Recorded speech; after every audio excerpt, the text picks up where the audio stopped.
Pourquoi continuons-nous à programmer en informatique quantique alors que l'IA sait désormais générer du code? L'IA produit effectivement du code quantique. C'est impressionnant, mais clairement insuffisant. Et c'est pour une raison simple, la programmation humaine reste absolument essentielle. L'IA ne comprend pas la physique quantique. Les modèles de langage se basent uniquement sur des corrélations statistiques. Ils ne disposent d'aucune représentation interne des lois qui gouvernent réellement un système quantique. Concrètement, cela signifie qu'ils ne saisissent pas ce que représente vraiment la superposition, l'intrication ou les opérations unitaires. Pour eux, ce ne sont que des mots et des exemples vus dans leur entraînement, pas des principes physiques avec des contraintes strictes. Ils ignorent également les réalités du matériel, le bruit, les phénomènes de décohérence, les temps de cohérence très courts ou encore les limitations propres aux architectures NISQ. Tous ces éléments déterminent pourtant la validité d'un circuit et sa capacité à être exécuté. Le résultat, c'est que l'IA peut produire un code qui a l'air parfaitement crédible, mais qui viole les règles physiques, utilise des opérations impossibles à réaliser ou dépasse totalement les contraintes du matériel. Un code correct en apparence, mais inutilisable en pratique. Un autre problème majeur, le code généré par l'IA est souvent faux, incomplet ou incompatible avec le matériel. En général, les IA produisent régulièrement des erreurs graves. Par exemple, elles peuvent proposer des portes qui n'existent pas, ou mal paramétrées, créer des circuits incompatibles avec la connectivité réelle des qubits, générer des circuits trop profonds pour les processeurs NISQ, ou encore utiliser des appels à des API qui n'appartiennent pas au framework ciblé. Le pire, c'est que ces erreurs sont silencieuses, le code peut se compiler sans problème. Mais elles peuvent être coûteuses, un seul mauvais choix de porte peut faire chuter la fidélité du circuit et annuler tout avantage quantique potentiel. Pour un débutant, il est souvent très difficile de détecter ce type de problème. L'IA pose un autre problème sérieux, elle peut présenter des métriques et des résultats expérimentaux qui sont en réalité fictifs. Autrement dit, elle peut inventer complètement des données sans effectuer le moindre calcul quantique réel. Cela peut se traduire par de fausses valeurs de fidélité, des distributions de probabilités fictives, des résultats de mesures totalement fabriqués ou même des rendements d'intrication imaginaires.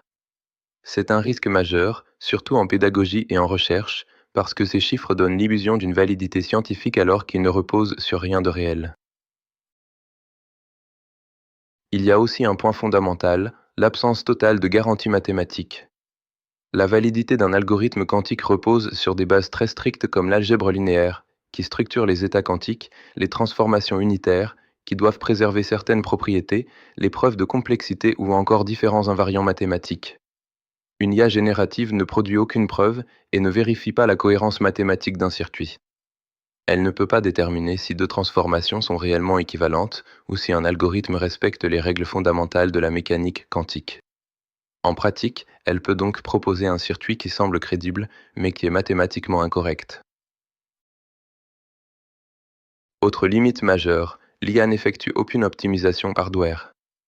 Les processeurs quantiques réels dépendent de nombreux paramètres physiques que les modèles génératifs ignorent complètement, les temps de cohérence, qui définissent la durée de vie des états quantiques, la topologie, qui impose quelles paires de qubits peuvent interagir, le crosstalk entre qubits voisins, les fréquences propres des transmons, ou encore les calibrations, qui changent chaque jour. Ces contraintes déterminent la faisabilité et la performance d'un circuit. Pourtant, l'IA ne sait ni optimiser la profondeur, ni router correctement les qubits, ni réduire le bruit, ni utiliser efficacement les transpileurs. En résultat, elle produit du code théorique qui paraît correct, mais qui est rarement exploitable sur un back-end réel. L'utilisation de l'IA sans recul pose aussi des risques pédagogiques et décisionnels importants. Lorsqu'on se repose entièrement sur des réponses générées, on finit par développer une compréhension très superficielle des concepts quantiques. On perd en autonomie, en rigueur, et on abandonne progressivement les vérifications mathématiques qui sont pourtant essentielles dans ce domaine. Le danger, c'est que des décisions techniques peuvent être prises sur la base d'un code invalide ou d'explications incorrectes. L'étudiant ou l'ingénieur a l'impression de progresser, mais en réalité il s'appuie sur un modèle qui peut le tromper. Enfin, il faut comprendre que les limites de l'IA générative sont structurelles, pas temporaires. Ce ne sont pas des défauts liés à une version particulière des modèles, mais à la nature même des LLM. Ce sont des limites profondes et persistantes. Les modèles de langage n'ont pas de simulateur quantique interne pour vérifier leurs résultats. Ils ne peuvent pas résoudre des problèmes essentiels à l'ingénierie quantique, comme le routage optimal des qubits ou la réduction de la profondeur des circuits ou des tâches qui sont, par nature, NP difficiles. Et surtout, ils n'offrent aucune garantie, ni sur la correction du code, ni sur son optimalité, ni sur sa capacité à s'exécuter réellement sur un processeur quantique. Autrement dit, même un modèle d'IA beaucoup plus puissant ne remplacera pas l'ingénierie quantique humaine. En conclusion, l'IA générative peut être un outil précieux. Elle permet de créer rapidement des ébauches de code, de générer des modèles prêts à l'emploi et d'accélérer l'exploration d'idées. Mais elle ne remplace pas la programmation humaine. Parce que la physique, les mathématiques, les contraintes matérielles et l'expertise nécessaire dépassent largement ce qu'un modèle peut garantir.